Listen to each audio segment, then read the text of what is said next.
Hi, welcome to Global Village TV. At Global Village TV, we engage our viewers with some of the day-to-day issues affecting the global village. We stand up against human rights abuses, social injustice, environmental pollution, child abuse, abject poverty, and many more. We have something for viewers of all ages, children, the youth, adults, young and old. So stay tuned in and don't go anywhere. Welcome to the program. As I said, it's a series on Africa, Radical Therapy for Africa series.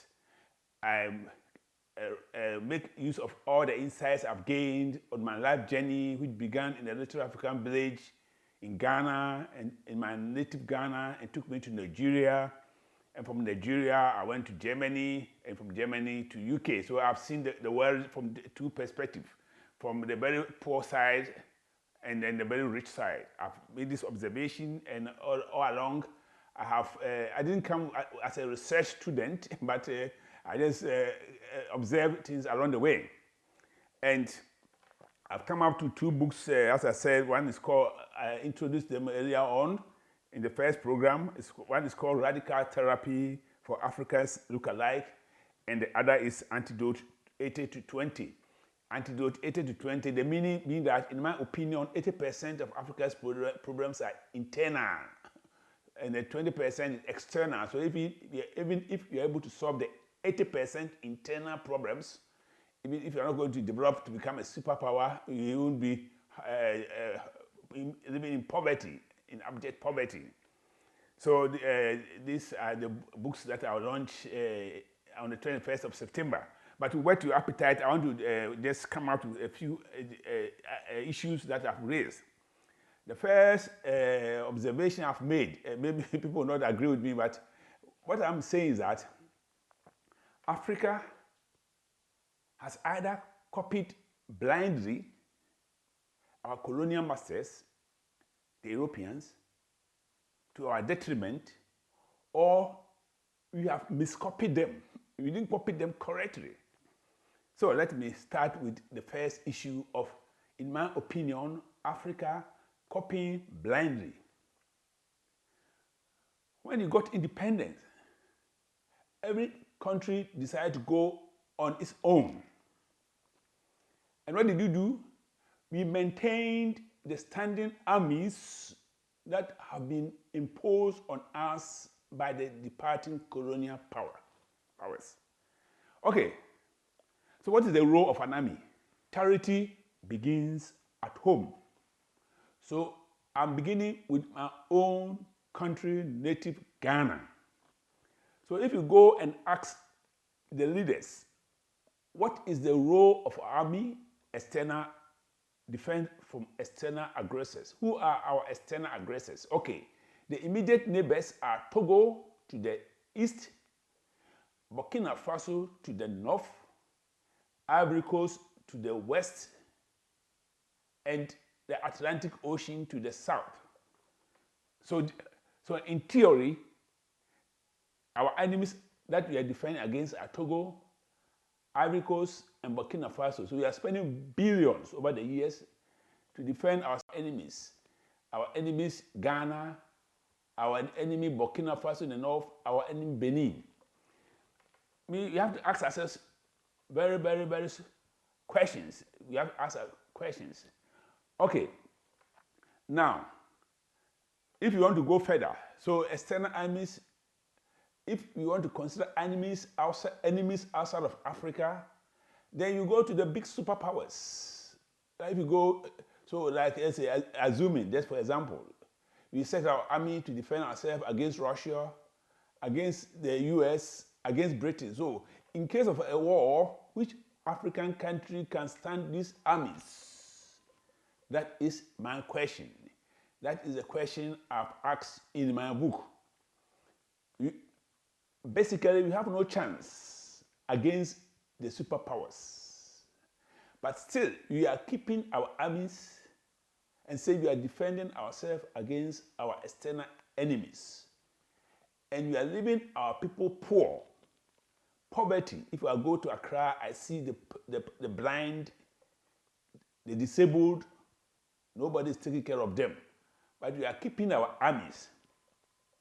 Okay. Aside from Dr. Kwame Nkrumah, who led Africa into independence, talk about African High Command, Army of Africa. Okay, so at the moment, you know that the only enemy that we can think of is the terrorist armies like Boko Haram, Al-Shabaab. So why don't we form a rapid deployment force instead of everybody keeping his army, because we are all members of the AU, African Union. Yeah, why don't we sign non-aggression pacts within the nations? So the possibility of countries fighting each other, in my opinion, does not exist, or very, very, very minimal. The real threat is the terrorists. So we could form this rapid deployment force.